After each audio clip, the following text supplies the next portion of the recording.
ito na po yung sign para mabigyan na po tayo ng ads on Reels. Sana nga mabigyan na po tayo. Ayun lang, kwento ko lang. Salamat.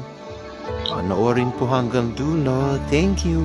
It's nice kong ibalita sa inyo na yung mga reels ko meron ng mga ads pero hindi pa ako invited sa ads on Reels ha.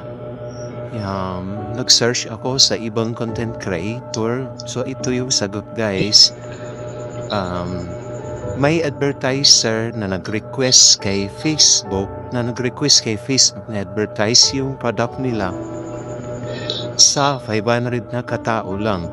So ang ginawa ni Facebook is nilagay niya ito sa mga hindi pa monetize. So yun man guys, ang kumikita lang ng mga ads nito ay si Facebook lang. Hindi pa yung mga content creator na nilagyan ng mga ads sa reels nila.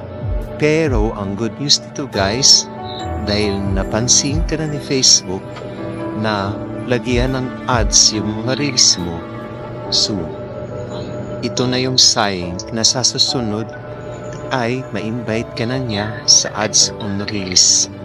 Yan guys ang pagkakaalam ko. So hoping po guys na ma-invite na po ni Facebook sa kunti kimbot na lang siguro. So yun lang guys. Sana nagustuhan niyo ang video to and thank you for watching. Bye bye.